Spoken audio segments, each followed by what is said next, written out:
Hello friends, जय माँ बगला जंगस। आज साल की आखिरी अमावस्या है और 2024 को टाटा बाय बाय करने का टाइम आ चुका है।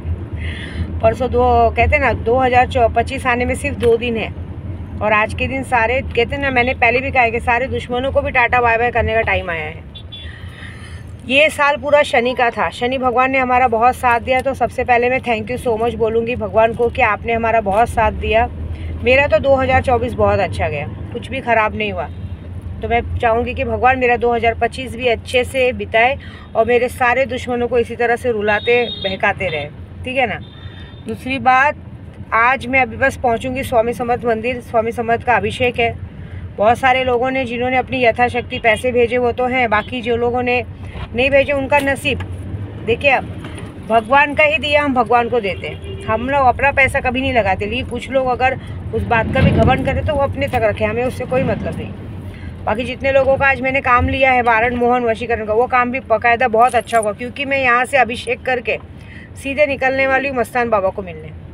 क्योंकि कुछ लोगों ने दिमाग पे असर किया है तो ज़रा उनको बराबर भी तो करना है। ऐसी भी उनकी राशि ख़राब है, 2028 तक तो ख़राब ही ख़राब है। उनके साथ जो होना है बहुत बड़ा होगा, लेकिन उतना वेट मैं नहीं कर सकती ना। मेरे को तो कुछ लोगों को बराबर करना है, ऐसी बात है। तो बस देखो क्या होता है।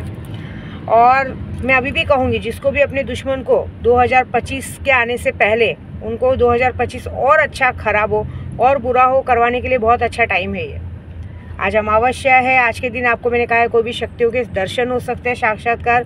प्लस अभी अजमेर शरीफ की यात्रा शुरू होगी 2 तारीख से, कामाख्या की यात्रा शुरू होगी। तो उसमें तो जिसको जो बड़ी से बड़ी शक्तियाँ चाहिए वो लीजिए। और इस बार मैंने आपको पहले भी कहा, इस बार मैंने कामाख्या जाने का मेरा मेन रीज़न है कि जटाएँ सिद्ध करनी है। लेकिन उसके पहले मैं अपनी बात से मिलूँगी। मेरे बाबा जी की उर्स पे जा रही हूँ, तो आधा तो क्या 99% काम तो वहीं हो जाएगा मेरे दुश्मनों के लिए, कि उनको जितना है उनकी हालत वहीं ख़राब होगी।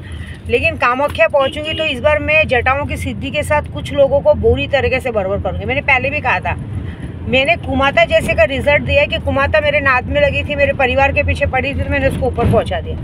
फिर से कुछ कुमाताएँ पैदा हो चुकी है जिन लोगों को कोई बात की शर्म लाज नहीं है। मैंने ये भी देखा है कि कुछ लोगों को गाड़ियों में घूमने का बड़ा शौक़ है, दूसरों की बेटियों को बहका के फुसला के। मैं एक बात बता देती हूँ कि ये जो कोकण वाले हो ना, सावंत लोग, तुम लोग ज़रा थोड़ा सा शांत बैठ जाओ। मैं सावंत मैडम को एक ही बात इशारे से बोलूँगी कि मेरे नाद में मत लगना।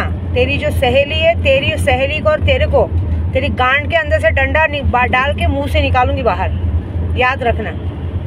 तुम लोगों ने जो हरकतें की है ना, तुम्हारी सच्चाई किसी के सामने आ नहीं रही है। तुम लोग सबको बहुत अच्छे लग रहे हो, सबको लग रहा है कि तुम लोग जैसा मासूम कोई नहीं है, अच्छा कोई नहीं है। मेरा सबसे बड़ा टारगेट ये है कि मुझे तुम लोगों की मौत नहीं चाहिए, मुझे तुम लोगों को पलंग पे सुलाना है।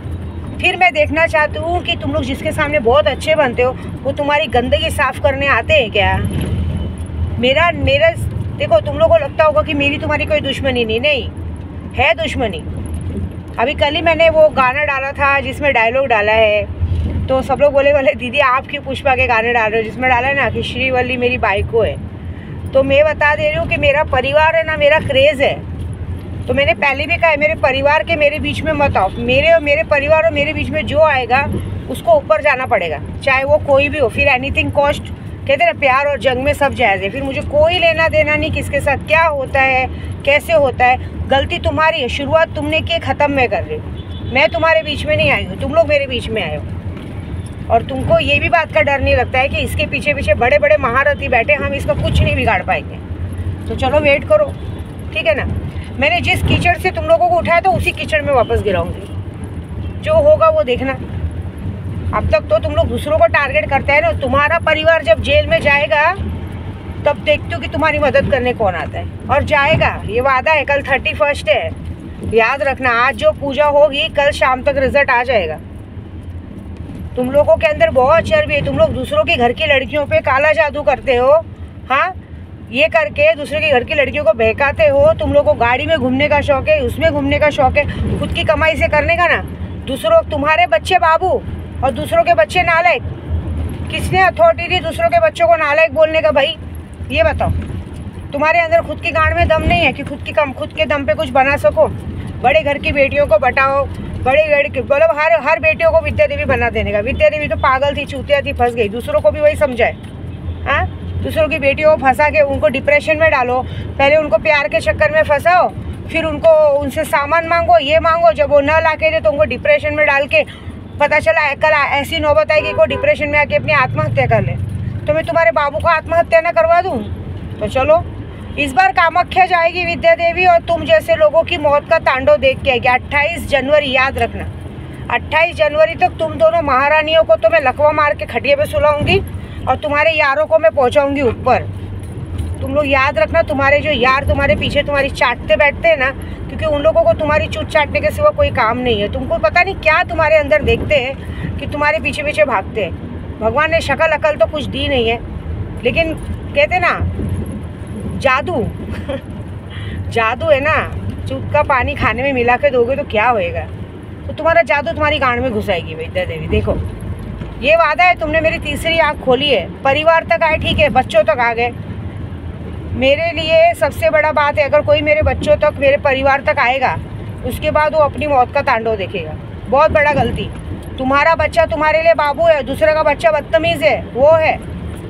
तो चलो, बच्चा बदतमीज़ है ना, तो मैं तुम्हें दिखाएगी ना कि विद्या देवी को जब तुम लोग इस तरह से बात करोगे तो तुम्हारी मैं क्या औकात निकालूंगी। और गाड़ी चाहिए, ये चाहिए, तुम्हारी औकात है कि आईने में शक्ल देखो, जाके साइकिल चलाने की औकात नहीं है। तुम लोग को गाड़ी में बैठने की चाहिए। खुद के दम पे खरीदो ना। खुद का दम नहीं है क्या?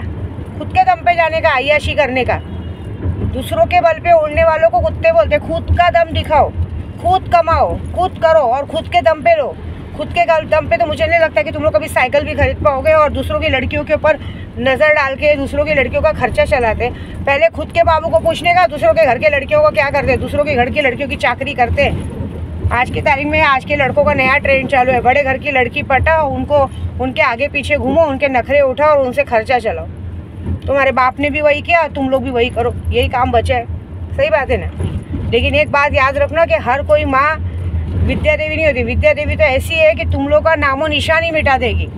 मैं वो दिन आने ही नहीं दूंगी कि लड़कियां आत्महत्या करें और मरे। तुम्हारे लोग को आत्महत्या करवा देगी विद्या देवी। और वेट करो, बस देखो मैं तुम्हारे साथ क्या करती हूँ। ठीक है, मज़ा देखो।